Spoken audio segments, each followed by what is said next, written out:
acreditar no poder da mudança. Quem planeja sempre alcança o sucesso e autoestima. Liderança de alto impacto, como Cíntia Lima. Liderança de alto impacto, com Cíntia Lima. Olá, Cíntia Lima na sua tela no podcast Liderança de Alto Impacto. 4ª temporada, casa nova, ambiente novo. Olha lá, olha essa imagem icônica do teatro aqui, ó, pertinho de nós, para dizer que esse é um movimento que traz muita alegria, um podcast que traz a você muita informação, conhecimento, conversa boa sobre liderança. E para iniciar essa nova temporada, 2 queridos. Um querido que a gente já se conhecia há muito tempo, mas nos últimos 2 anos é que a gente realmente se conheceu de verdade. O nosso presidente da ABRH, Francisco de Assis, e a maravilhosa, uma querida de coração, supervisora do CIE Amazonas, Glenda Negreiros. Sejam muito bem-vindos. Obrigada, uma honra estar aqui. Tô feliz também da gente fazer essa nova temporada com vocês, muito mesmo, para que a gente possa conversar sobre esse cenário, né? O que é a contribuição, a soma da ABRH e do CIE na formação desses líderes e no desenvolvimento, né, daquilo que é os líderes, a partir de um olhar muito profundo que eu vejo a ABRH, ao RH e outras áreas aí dentro das empresas. Vou deixar a Glenda se apresentar, vou dar honra às mulheres, não é? Amigo Assis, pode se apresentar, converse conosco um pouco, Glenda. Então, pessoal, eu sou a Glenda Negreiros, eu sou supervisora do CIE aqui no Amazonas, né? Vocês conhecem muito bem o CIE, já tem mais de 60 anos aí de história, já inserimos mais de 7 milhões de jovens aí no mercado de trabalho. Então, para mim é uma honra fazer parte dessa instituição e hoje estou aqui para a gente falar um pouquinho sobre liderança, né? Explorar um pouco desse assunto que eu amo. Show, Francisco. Primeiramente agradecer o convite da Cíntia, né? É sempre uma honra poder estar participando desses espaços, né, que contribuem para compartilhar conhecimento e aprendizado sobre liderança, que a gente acredita que é o grande pilar dentro da cultura organizacional no mundo corporativo, né? Eu sou Francisco de Assis, atualmente presidente da ABRH Amazonas, conselheiro da ABRH Brasil, tenho uma longa estrada aí no polo industrial, né? Mais de 35 anos como líder, nos últimos 27 anos como líder de RH e Relações Trabalhistas da Moto Honda. Estamos aqui para bater esse papo gostoso, agradável, mas com muita seriedade. Show. Francisco, eu vou começar perguntando de você, porque a gente vê nitidamente, né, a atuação cada vez mais forte da ABRH, né, e isso é importantíssimo, interessantíssimo. Como tem sido o seu olhar para essa questão do desenvolvimento das lideranças? O que vocês têm feito? Qual é a sua recomendação nesse caminho? Olha, dentro da BRH, um dos pilares que a gente introduziu na nova gestão 2025-27 foi o Fórum de Liderança Feminina, né?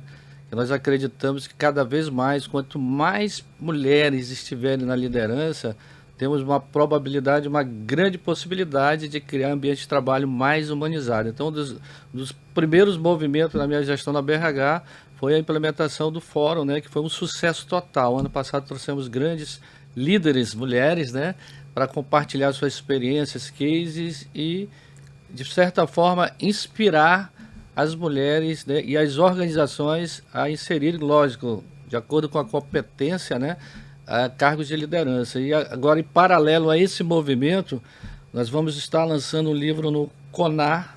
Você já teve a experiência ano passado, né, Cíntia, de estar lá com a gente. O livro chama O Poder da Liderança Feminina. A mulher pode ser o que ela quiser, inclusive CEO. Show, maravilhoso. E isso conecta com a atuação da Glenda hoje. À frente do CIE, mulher, né, nessa instituição que tem uma história, né, e você traz também hoje um grande diferencial para o CIE. Me conta um pouco, antes da gente falar de vocês para com os líderes, qual o desafio dessa mulher líder à frente de uma instituição tão renomada que é o CIE? Dificuldades, desafios? Cíntia, o Francisco falando me fez lembrar aqui dos meus 28 anos, quando foi a primeira vez que eu tive que liderar somente homens, uma equipe só de homens, 15 homens e todos mais velhos que eu. Então, eu sofri muita resistência, né? Então, me fez lembrar, e eu tive um grande desafio que foi de conquistar toda aquela equipe e trazer o time para perto. Então, acho que aquilo ali foi um divisor de águas mesmo, na questão da liderança feminina, né? Hoje, no CIE, eu não sinto essa dificuldade, porque o CIE, ele trabalha muito a questão da diversidade no Brasil inteiro. Então, nós somos uma empresa uma instituição que abraça a diversidade. Então, é bem grande o número de mulheres que nós temos hoje na instituição, inclusive em cargos de liderança. A nossa própria superintendente nacional de operações, né, a Mônica Vargas, é uma mulher, né? Então, assim, isso é algo histórico também. Então, para mim, hoje isso é muito mais fácil. Eu vejo que há uma aceitação muito maior. Sim, inclusive falando da diversidade, acabou o fórum maravilhoso de diversidade da BRH, também é uma frente que vocês têm colocado muito forte, né?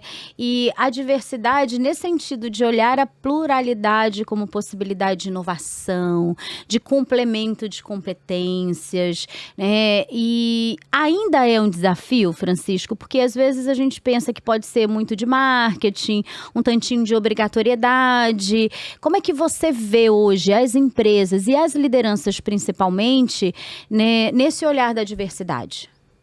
Muito legal essa temática que você levantou aí, né? Ano passado tivemos a honra da sua presença em um dos painéis falando justamente de liderança feminina, né? Por mais que pareça já um clichê, algo batido, mas requer esse alimento contínuo, né? A gente está regando aquela sementinha porque ainda existe muito tabu dentro das organizações em relação à diversidade e principalmente também à liderança feminina. No contexto da diversidade, nós estamos enfrentando um momento assim que depois da eleição do Trump, não levando para o lado político, sim, né? sim. Muitas multinacionais deixaram de lado a pauta da diversidade. Recuaram nessa pauta, né? Isso reverberou para as empresas que estão aqui no Brasil. Então, a gente vê um recuo na pauta. Então, nós, como a BRH Amazonas, que somos uma referência, né, desse movimento de levar as melhores práticas de gestão de pessoas, nós entendemos que a gente tem que ser esse protagonista nesse movimento. E ontem isso ficou muito claro no evento. Tivemos 210, mais ou menos, profissionais, casa cheia no Senai, e falando de diversidade, dessa pluralidade, né, de levar uma estratégia de políticas dentro da organização que gerem inovação e contribua para a construção de ambientes humanizados, porque quanto mais pessoas diversas, mais possibilidades de encontrar inovações e criar ambientes criativos. Exatamente. E o nosso tema de ontem foi construindo pontes, valorizando a diferença. Nós acreditamos muito nesses pilares. Que eu penso que é muito nesse cenário mesmo. Como que a gente constrói essas pontes? Porque mais do que uma obrigatoriedade, aí dá essa dó no coração, né? Dá esse aperto. Poxa, por que será que era tão importante e de repente deixou de ser importante? Porque acho que continua sendo relevante. Não é para ser uma obrigatoriedade, né? Como diz o Francisco, ou perceber que pela diversidade, pelas diferenças, a gente tem mais possibilidades, né?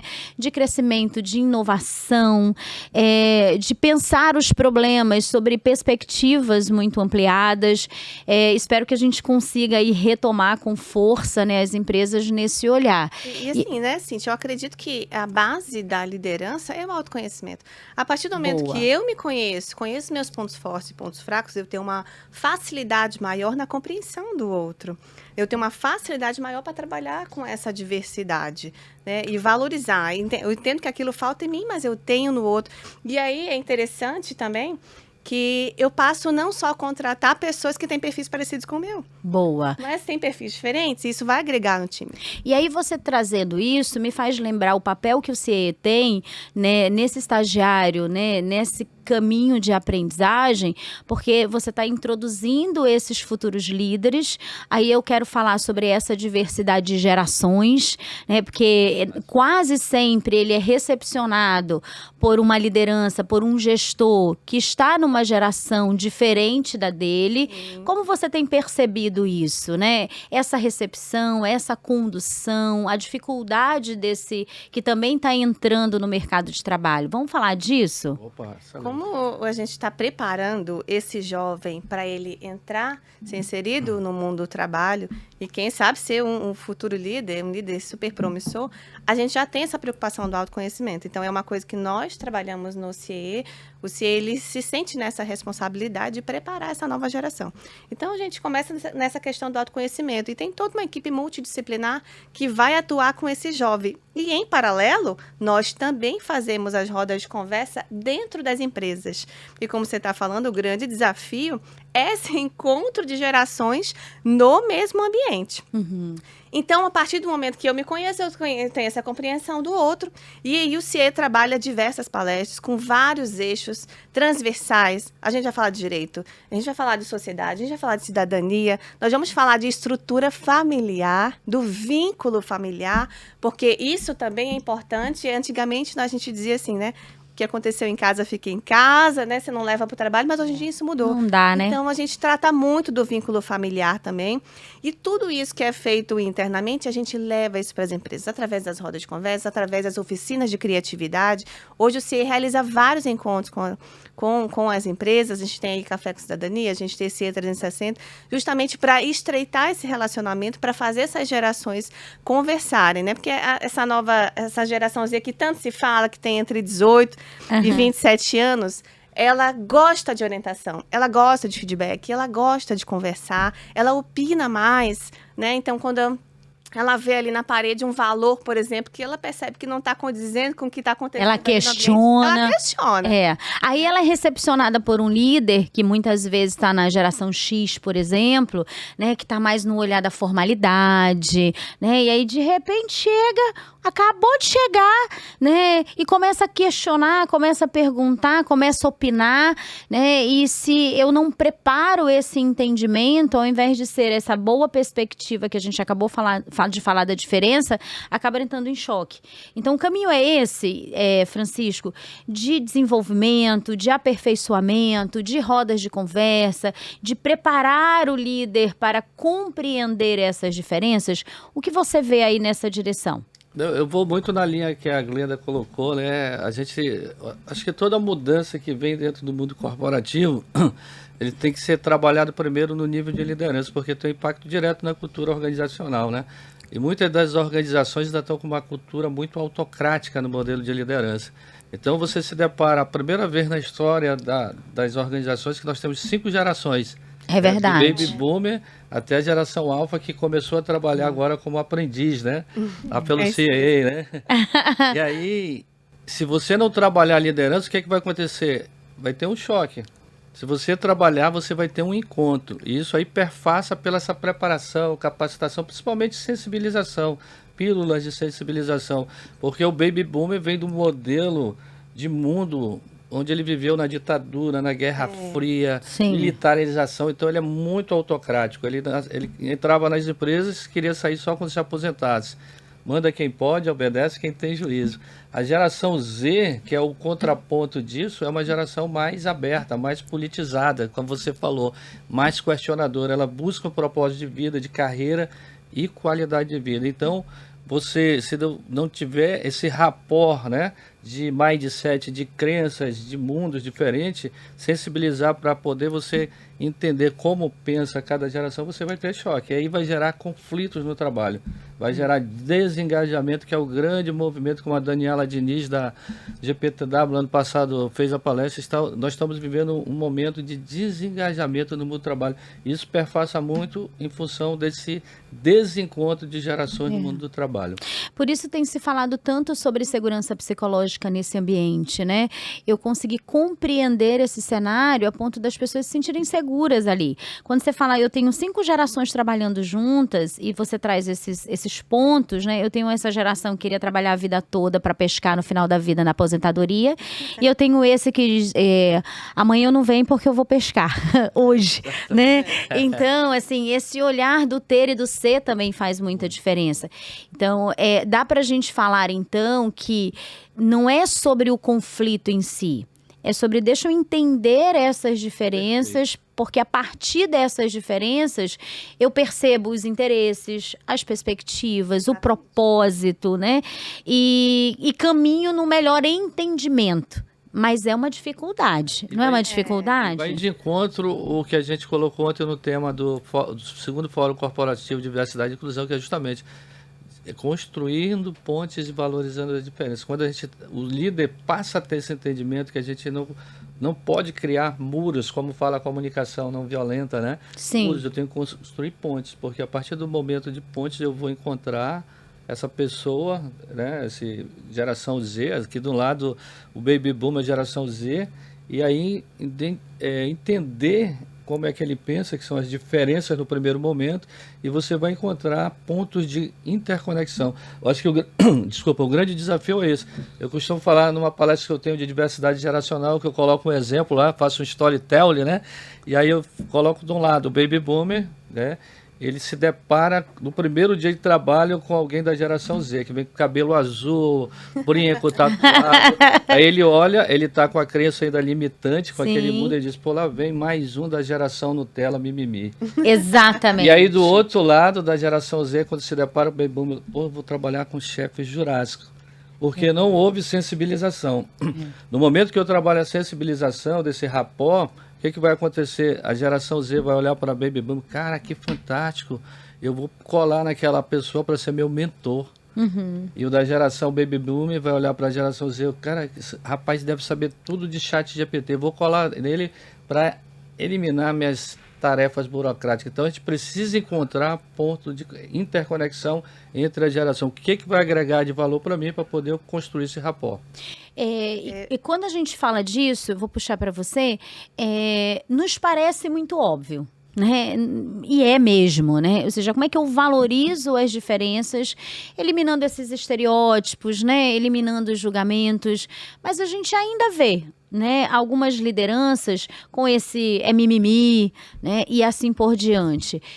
Como romper? Você que é o rapaz da disrupção, Opa, né? Adora. Como romper? Como eliminar? Você deve ter uma demanda aí dos seus, né, do seu público, nesses seus momentos de desenvolvimento com eles, de roda de conversa. Quais são essas queixas? O que eles se queixam desse ambiente de trabalho, dessa liderança que eles se deparam no dia a dia? Quero falar de dor, né, de dificuldade. Baseado em tudo aquilo que eles falam, eu posso te dizer que a liderança hoje, ela requer um interesse genuíno pelas pessoas. Né? Ela requer isso de nós. A gente precisa ter esse interesse em conhecer as pessoas. E aí, o que eles mais falam, eu preciso ser ouvido, eu preciso ter voz. Né? Eu quero que alguém pare e me ouça o que eu estou passando, o que eu estou sentindo. E a gente precisa ter esse interesse. Eu gosto muito do professor Paulo Campos, que ele fala assim, será que você conseguiria me falar sobre os seus liderados, sobre quem eles são, sem falar o que eles fazem? Né? Será que você conhece eles mesmo a fundo? Quem eles são, o que eles gostam, o que eles gostam de comer, que cor eles gostam, que lugares eles gostam de frequentar? Então, esse é o interesse genuíno pelas pessoas, porque quando eu ouço, quando eu paro para ouvir, individualmente, inclusive, eu passo a entender a necessidade de cada um e passo a tratar como ele gostaria de ser tratado, lógico, né? Dentro ali do mundo corporativo. Mas eu passo a valorizar as individualidades, né? As fortalezas de cada um. E é isso que a gente mais ouve. Eu preciso ser escutado. Tanto que o CIE, ele tem um setor de assistência social que é só para escutar o jovem. Para escutar o jovem e para escutar a família do jovem. Porque a gente ainda tem, né, Glenda, um olhar da liderança para processo, para tarefa, para rotina. Esse líder corporativo, né, esse gestor com quem a gente conversa no podcast. Então, é ainda um desafio a escutativa. ele até ainda busca técnicas, métodos para comunicação assertiva. Mas na hora que a gente vira para eles assim, ó, você só vai ter uma comunicação assertiva se você tiver uma escuta ativa, conhecer efetivamente as suas pessoas, e aí ele se depara com esse alta responsabilidade que muitas vezes ele não quer assumir, como disse o Francisco, não é o outro, né? É ele que ainda não consegue entender o ambiente organizacional, é ele que está com mimimi, é porque na minha época era assim. E aí ele não tem ainda essa sensibilidade, claro que eu estou generalizando, ele ainda não tem essa sensibilidade de dizer, olha, antes de ser alguém que faz uma tarefa, é um ser humano que está na sua frente, é uma pessoa.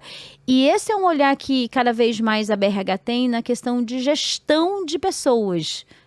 Comenta isso, Francisco, e você que veio do mundo corporativo, numa mega organização, hoje com mais de 8.000 colaboradores lá, atuando diretamente, e você viveu muito esse movimento lá dentro. Que dores são essas e como é que a gente dá umas dosagens aí, ó, para pensar, como diz a Glenda, para escutar as pessoas, para além da tarefa que elas fazem. E você, qual é a sua perspectiva? Eu vou muito na linha da Glenda, a gente não combinou nada, né, Glenda? Mas estamos na linha.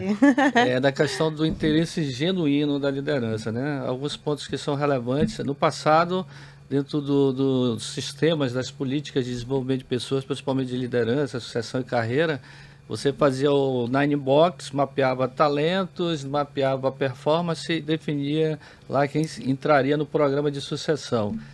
E com o tempo se deparou com muitas pessoas que eram excelentes técnicos, especialistas, que quando era galgado, por mais que tenha capacitação, não tem um perfil, não tem um interesse genuíno. E aí você perdia um excelente técnico, né, e ganhava um grande problema de liderança. Sim. Começava a criar uma liderança tóxica dentro do ambiente de trabalho. Então, hoje, as empresas começaram a entender isso e agora elas fazem a pergunta, você tem interesse em ser líder? Antes de colocar no programa, acho que é um primeiro passo que tem que ser dado dentro dos programas corporativos. Saber se a pessoa tem interesse genuíno de liderar. A partir daí, a gente tem que entender que quem vai para um cargo de liderança, o principal papel é cuidar, servir e desenvolver pessoas. Eu acredito muito, sou um discípulo da liderança servidora. Você perguntar qual o seu livro, melhor livro você lê, O Monge Executivo, sem dúvida. Eu acredito muito nesse modelo. Então, perfaça por aí, de ter uma mudança de mindset. E o grande câncer nas organizações corporativas em questão de liderança é o microgerenciamento. Você é promovido para um cargo de gestão e continua lá cuidando de processos, cuidando de detalhes que você tem que delegar. Aí entra o outro pilar da liderança, que é a confiança. Se você não tem uma confiança no seu time, você vai continuar no microgerenciamento e vai deixar de liderar, de pensar estrategicamente em inovações, em desenvolvimento de pessoas para trazer inovações para a organização. Essa transição precisa de um cuidado. Muito. Então, a gente tem, infelizmente, 90 e poucos % das organizações pecam ainda no microgerenciamento. E aí, para mudar esse mindset, tem que ter um trabalho, né? Mentoria, eu acredito muito na mentoria, os primeiro nível de carreira, para justamente fazer essa passagem. Não é só o treinamento, capacitação, mentoria, que vai guiar ele nesse primeiro momento, né? Que é o primeiro desafio. Sim. E a partir daí ele vai deslanchar, né? Se tiver todo um acompanhamento da organização. Minha cabeça explodiu aqui Opa! para pensar um monte de coisa junto aí desse negócio que Francisco está trazendo. Veja, o microgerenciamento, que é um modelo de eu não confio tanto, né? Ou eu confio mais em mim, que eu sou capaz de fazer. E aí eu me choco com aquela geração que quer autonomia. Né? Como é que eu vou ser liderado por uma pessoa que está fazendo microgerenciamento se eu quero dar ideias, se eu quero ter autonomia, se eu quero fazer as coisas acontecerem? E traz essa outra perspectiva também, né, Francisco, de, se você assume uma posição de liderança, às vezes você é um excelente, né, conhecedor daquela etapa, daquele processo, mas delegar, por exemplo, é sobre gestão de pessoas. Conhecer as pessoas é sobre gestão de pessoas. Então, e aí, você quer, né, mergulhar nesse universo e desenvolver aquilo que você ainda não desenvolveu, e eu vou puxar de novo a sua fala do autoconhecimento. Que às vezes ele acha que ele já está pronto para liderar porque ele conhece da área. Porque ele conhece da rotina, porque ele sozinho, inclusive, é capaz de fazer todas as coisas. Mas na hora que você vai liderar, o quanto que eu preciso engajar as pessoas, desenvolver as pessoas, lidar com os conflitos, fornecer feedback, que você trouxe essa pauta. E sem autoconhecimento isso não vai, como disse a Glenda. E se tu me permitir... Por favor. Por favor. Foi muito legal essa tua fala, quando fala que deu uma conexão assim do microgerenciamento, que eu não faço tudo, eu quero fazer tudo, eu sou só eu, não tenho confiança. E aí vem um outro problema pro próprio líder que está no carro, ele começa a adoecer. Ele começa a adoecer. Nós estamos com um movimento de adoecimento no trabalho de liderança muito grande, porque a cobrança de cima para baixo é muito forte, e ele não vou delegar, porque se eu delegar pode sair errado, e aí eu vou ser cobrado, ele começa a adoecer e automaticamente ele começa a adoecer o time de trabalho. Então, requer realmente um trabalho muito grande. É o primeiro passo, né, do autoconhecimento. Aí eu passo para você. Eu acho que o líder ele precisa de um mentor. Ele precisa fazer terapia também, que antigamente isso era um tabu. Opa! Isso era um problemaço. A pessoa tinha Psicólogo vergonha. era coisa pra maluco, né, gente? É verdade. Exatamente. E não é sobre saúde. Exatamente, porque provavelmente a pessoa ela foi promovida porque ela era muito boa naquilo que ela fazia. Só que agora ela foi promovida para uma função que ela não pode mais fazer aquilo que ela era boa. Agora ela tem que ser gestora. E aí é o grande desafio. Ela precisa de cuidado nessa transição. Né? Porque agora ela não mais executa, mas ela é aquela pessoa que vai criar espaços de desenvolvimento para outros. Né? Porque eu acho que esse é um grande desafio do líder também. Como é que eu me desapego, né? Exatamente. Como eu desapego? Né? É muito desafiador. Como é que eu desapego, né? Como que é aquilo que eu posso deixar de ser tão importante assim? Porque tem um tantinho de ego, de vaidade, né? Do risco da insegurança também, né? Porque uma coisa você é o centro. Eu falo isso porque minha primeira carreira foi de TI, né? Então eu era especialista, virei gestor. Mas no momento que eu fui para o RH, lidar com pessoas, eu tive uma insegurança muito grande. É diferente, muda a página. Você deixa de ser o teu ego aqui, eu sou o solucionador de problema, o nexialista, né? E passo a ser agora vitrine. Agora eu tenho que cuidar, servir e desenvolver pessoas. Olha a responsabilidade gigantesca, né? É muito desafiador para a pessoa. Por isso que eu acredito muito nessa questão de ter um interesse genuíno. Acho que é o primeiro passo. Se você gosta de pessoas, você já deu o primeiro passo, porque competências técnicas, hard skill, todo mundo aprende. E está no nivelado, no mesmo nível ali, né? Todo mundo hoje tem competência técnica. O grande diferencial agora na liderança do século XXI são as competências comportamentais e relacionais. Isso que vai fazer a diferença. E o líder do século XX tem que entender que ele tem que ser negociador, porque ele vai negociar com o time dele, negociar com os pares e negociar para a parte de cima. Se ele não for um bom negociador, que exige autoconhecimento, inteligência emocional... E a gente volta para o autoconhecimento, né? Exatamente, Não tem. né? É porque sem autoconsciência é difícil, né? Autoconsciência, autogestão. E vai muito que a Cíntia falou, pegando o gancho, quando ela fala da segurança psicológica. Se o líder não confia no time, ele vai criar um ambiente que não tem segurança psicológica. Como é que as pessoas vão chegar lá, o cara tá de cara feia, aí você dá uma ideia para ele, olha, eu tenho uma sugestão, isso aí não dá certo, já foi testado em outros tempos. Você criou um muro, e aí você vai tolir, tem um monte de talentos ali, gente ávida a querer contribuir, e a segurança psicológica não existe, né? Que são os seus que entram muitas vezes, né? Cheio de ideia, de vontade, de energia, querendo somar, contribuir, pertencer. E aí ele se encontra com esse que diz, não, eu já testei, não vai dar certo. Porque às vezes ele ainda não desconstruiu, desaprendeu, assim, ó, não deu certo naquele período, naquele cenário, naquele contexto, com aquela tecnologia, com esse sistema. Ou seja, muitas vezes ele não evoluiu, né? E ele não percebe, por ausência mesmo de autoconhecimento, consciência.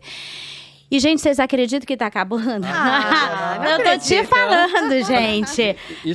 E só pegando o gancho, não posso deixar de perder esse gancho.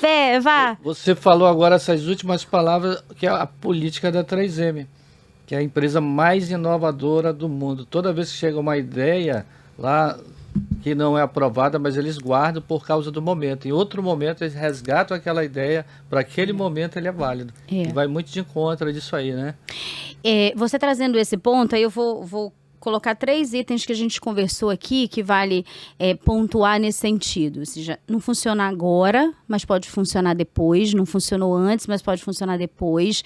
Daí a metodologia do próprio brainstorm, né? Da gente não criticar ideias. Aí você falava sobre essa questão da saúde. A NR01 traz um cenário de obrigatoriedade. Falamos de diversidade, que saiu da agenda com aí esse movimento, né, Trump, e me faz o questionamento da minha mente. Por que precisa ser só quando é uma obrigatoriedade? Porque também se não for uma NR01 igual a agenda da diversidade, acho que precisa ser importante, relevante, significativo. Senão vai sair da agenda logo, logo. Né? Eu volto para a questão do autoconhecimento, sabe por quê? Porque quando eu pratico o autoconhecimento, eu mudo a minha percepção das coisas também. Verdade. Eu mudo a percepção das coisas, do cenário e mais, eu influencio a mudança de percepção dos outros. Isso é muito interessante. Muito né? bom. Porque as pessoas elas exercitam e elas fazem aquilo que elas cresceram e elas são reflexo do lar, de onde elas cresceram, de onde elas viveram.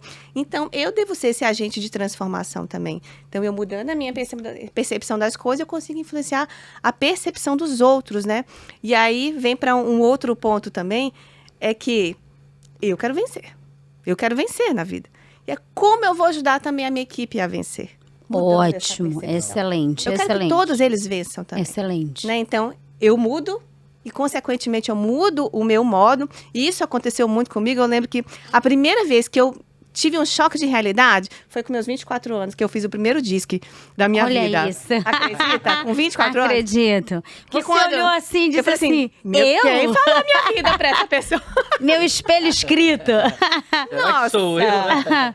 E eu falei assim, eu sou essa pessoa mesmo. Eu preciso mudar. Então, foi ali o meu choque de realidade, sabe? Então, dali em diante, a gente só vai melhorando, graças a Deus, né? Muito bom. Mas a gente precisa mesmo se conhecer e ser essa pessoa que vai causar transformação na vida dos outros, né? Porque sai dessa perspectiva, né, do egocentrado, né, do individualismo. Eu preciso ser atendido, né? E passa a ser uma relação de troca, né? O líder passa, na minha visão, no que você fala, o líder passa a entender que ele é parte daquele time, né? Ele não é maior nem menor, ele faz parte daquele movimento, cada um no seu tempo, cada um na sua trajetória, cada um no seu momento de evolução, mas juntos, o que representa outro desafio. A gente falou de um monte de desafio para você, líder, hoje. Você percebeu? Escuta as pessoas, interesse genuíno por gente, né? Como anda a sua pauta de diversidade, de engajamento, de lidar com as gerações, né? De não ser esse que barra as ideias. E como eu disse que está acabando, a gente não quer acabar, né? Toda essa... Teve o olhar da mentoria, né? Da terapia, busca mesmo para não adoecer, porque uma vez adoecido, você adoece a sua equipe inteira. Mensagens finais, diga aí, Glenda, diga Francisco, e antes disso, muito, muito, muito obrigada. Como eu tô feliz de começar essa nova temporada com vocês nesse papo tão leve, tão gostoso e tão profundo. Primeiramente, eu queria novamente agradecer o convite, o espaço aqui sempre muito agradável estar com você, né? Uma pessoa que a gente admira. Obrigada. É uma referência aqui no estado do Amazonas e, quiçá, Brasil, né? Em desenvolvimento de pessoas, compartilhando todo esse conhecimento, todo esse know-how.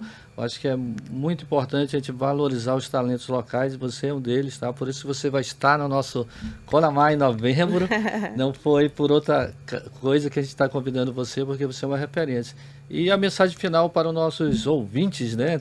É que trabalhe o autoconhecimento, tenha interesse genuíno, e se você realmente entender que você pode contribuir no desenvolvimento das pessoas, embarque nessa missão. É difícil, desafiadora, mas a liderança faz a diferença na vida das pessoas. Muito obrigada. Obrigada, Cíntia. Eu amei estar aqui hoje. Você é uma referência mesmo para nós, né? A gente já esteve em alguns eventos juntas. E eu quero deixar aqui uma pergunta que eu escutei recentemente, num treinamento que eu estive ali em Brasília, e a pessoa perguntou assim, no final de tudo, você como líder, está fazendo o seu melhor ou o possível? Ótimo, né? Ótimo. Então, eu quero incentivar todo mundo a fazer o seu melhor para ser esse líder de alto impacto, né? A fazer o seu melhor. Então, essa é a pergunta que fica para todo mundo. Muito obrigada mais uma vez. Ótimo, muito obrigada. Obrigada a você de estar conosco no Liderança de Alto Impacto. E aí, fica com essa reflexão da Glenda. Você está fazendo o seu melhor ou só o possível? Glenda Negreiros, Francisco de Assis, muito, muito obrigada.